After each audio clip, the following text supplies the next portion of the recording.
Hello friends, മഴ തോരു മുംബൈയിലേക്ക് എല്ലാവർക്കും സ്വാഗതം. അങ്ങനെ നമ്മുടെ അലീനയ്ക്ക് വൈറൽ ഫീവർ ആണെന്ന് ഡോക്ടർ പറയുമ്പോൾ തന്നെ എല്ലാവർക്കും ചെറിയൊരു ടെൻഷൻ ആവുന്നുണ്ട് വീട്ടിൽ. അപ്പോൾ ബാലചന്ദ്രനോട് ഡോക്ടർ പറയാണ്, പേടിക്കാനൊന്നുമില്ല, നിങ്ങളെല്ലാവരും ഉണ്ടല്ലോ ഇവിടെ. അപ്പോൾ അലീനയ്ക്ക് നല്ല റെസ്റ്റ് എടുക്കാനുള്ള സമയമുണ്ട്. വൈറൽ ഫീവർ ആയതുകൊണ്ട് തന്നെ നല്ല സൂക്ഷിക്കണം. ഹോസ്പിറ്റലിൽ വന്ന് ഒരു ഇഞ്ചക്ഷൻ എടുത്താൽ പെട്ടെന്ന് കുറയുമായിരുന്നു.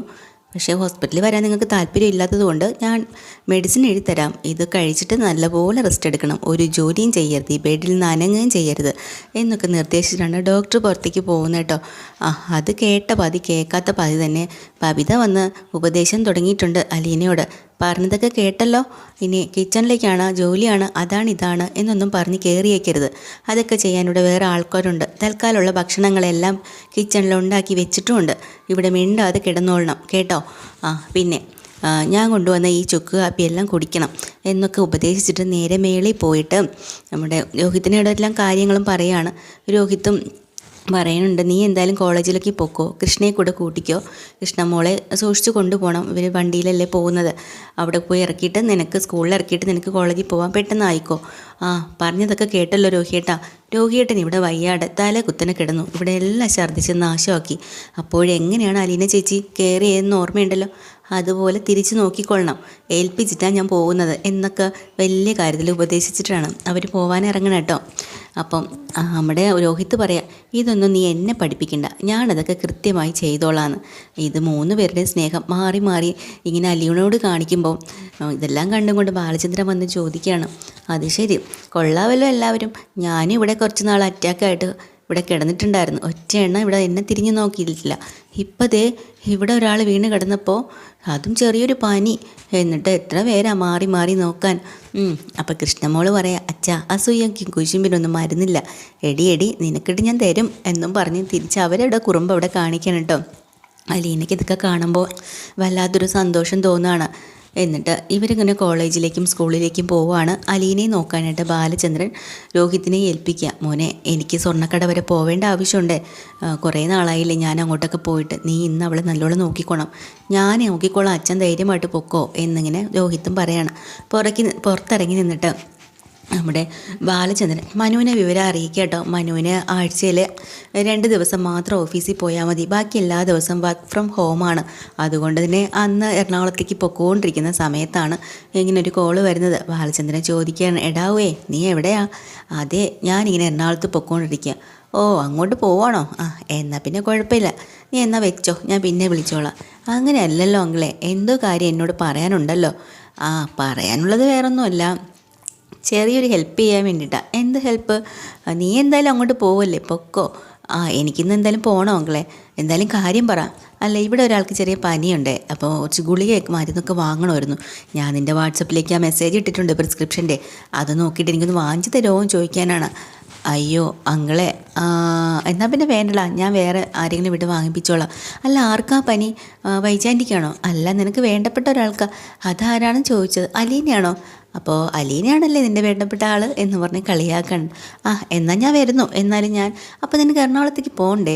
ഞാനതങ്ങ് ക്യാൻസൽ ചെയ്തു, ഞാൻ ഇനി അങ്ങോട്ട് വരാമെന്ന് പറയാം കേട്ടോ.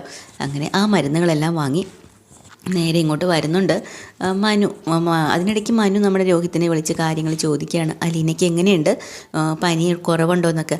അലീനയുടെ ഫോണിലേക്കാണ് വിളിക്കുന്നത് അലീനേനെ. അലീന നല്ല ഉറക്കമാണ്, കാരണം ആ ചുക്ക് കാപ്പിയും ബാമും ഒക്കെ ഇട്ട് കൊടുത്തുകൊണ്ട് ഉറങ്ങിയിട്ടുണ്ട്.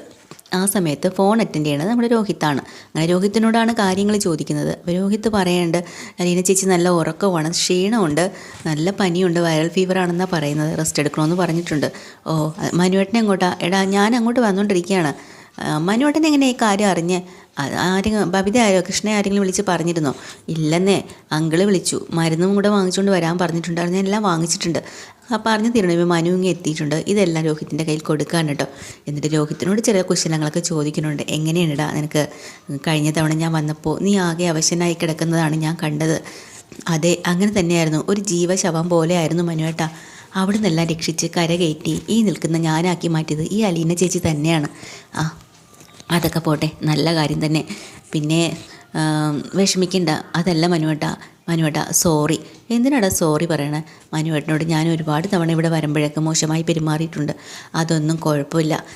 എനിക്കതിന് നിന്നോട് ദേഷ്യമൊന്നുമില്ല. പിന്നെ ഇതുപോലുള്ള ചില അടികളൊക്കെ കിട്ടുന്നത് നല്ലത് തന്നെയാണ്. നമുക്ക് അങ്ങനെയുള്ള വിഷമങ്ങൾ വരുമ്പോഴാണ് നമ്മൾ പല കാര്യങ്ങളെക്കുറിച്ചും ചിന്തിക്കുന്നതും പഠിക്കുന്നതും മുന്നേറുന്നതും ഒക്കെ. അതിൻ്റെ ഒരു പാഠമാണെന്ന് നീ വിചാരിച്ചാൽ മതി. എനിക്ക് ഹരിയെപ്പോൾ തന്നെയാണ് നീയും, അതുകൊണ്ട് എനിക്ക് അങ്ങനെ വിഷമമൊന്നുമില്ല. നീ ഇപ്പം മാറി നല്ല മിടുക്കനായി വന്നില്ലേ, അതുപോലെ എൻ്റെ ഹരിയും ഇങ്ങനെയൊക്കെ ആവുമെന്ന് ഞാനും വിശ്വസിക്കുന്നുണ്ട്. ഒക്കെ ശരിയാവും, പോട്ടെ, പഴയതൊക്കെ ഇനി ഓർത്ത് വെറുതെ വിഷമിക്കണ്ട കേട്ടോ, വാ എന്ന് പറഞ്ഞ് അകത്തേക്ക് കയറി ചെല്ലാണ്. അങ്ങനെ അലീന നല്ല ഉറക്കത്തിലാണ്. അപ്പം എന്നാലും അലീനെ അടുത്തേക്ക് കസേര നീക്കിയിട്ട് ഇരിക്കുന്നുണ്ട്. അപ്പോൾ തന്നെ രോഹിത്ത് പറഞ്ഞിട്ട് നിങ്ങൾ സംസാരിക്കുക, ഞാൻ പുറത്തിരിക്കാമെന്ന്. അങ്ങനെ രോഹിത്ത് പുറത്തേക്ക് ഇറങ്ങുകയാണ്. അലീന കണ്ണ് തുറന്ന് നോക്കുമ്പോൾ മനുവേട്ടനെ കാണുവാണ്. മനുവിനെ കാണുമ്പോൾ അലീനയ്ക്ക് നല്ല സന്തോഷമാണല്ലോ. മനുവേട്ട എന്തുണ്ട് വിശേഷം? വിശേഷം ഇവിടെ ആണല്ലോ എന്നൊക്കെ ചോദിക്കുകയാണ് കേട്ടോ. പിന്നെ നിനക്കെങ്ങനെയാണ് പനി പിടിച്ചതെന്ന് ചോദിക്കുന്നുണ്ട്. അത് അങ്ങനെ വന്നു.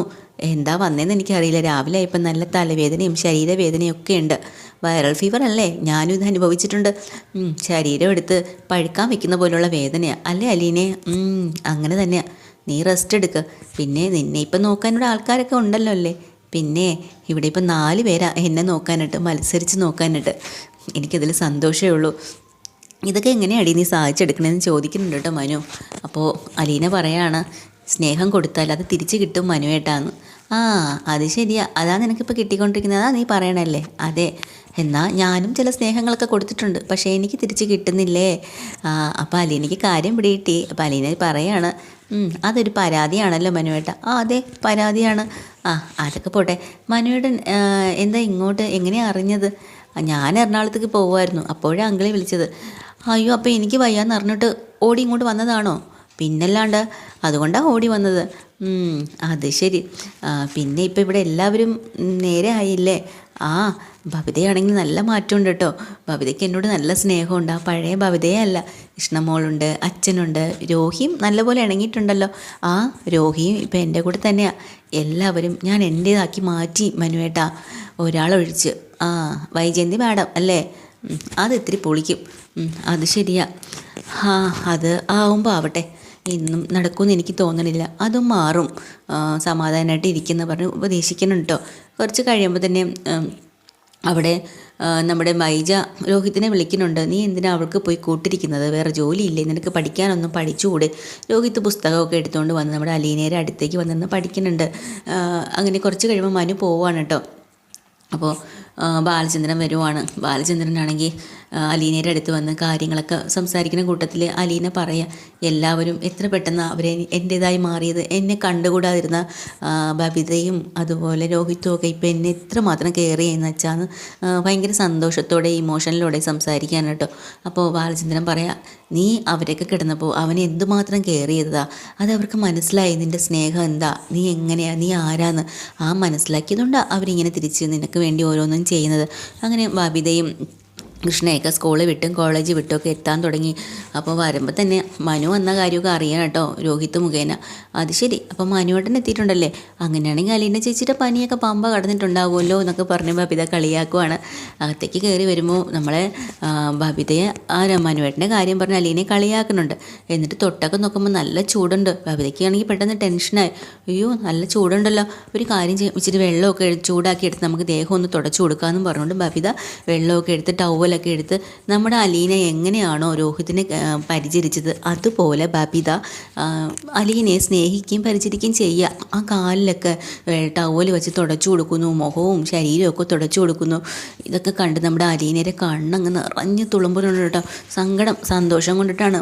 എന്നാലും ഞാൻ കൊടുത്ത സ്നേഹം അതേപടി അവർ നമുക്ക് തിരിച്ചു തരുന്നെന്ന് അറിഞ്ഞപ്പോൾ ഉള്ളൊരു സങ്കടം, ആ ഒരു സന്തോഷം കേട്ടോ. ഇതൊന്നും കണ്ടിട്ടും കേട്ടിട്ടൊന്നും നമ്മുടെ വൈജയ്ക്ക് അങ്ങോട്ട് ഇരിപ്പുറയ്ക്കണേ ഇല്ല. വൈജയ്ക്ക് സഹിക്കാൻ പറ്റണില്ല. വൈജയാണെങ്കിൽ മാറി മാറി മക്കൾക്ക് നല്ല വഴക്ക് കൊടുക്കുന്നുണ്ട്.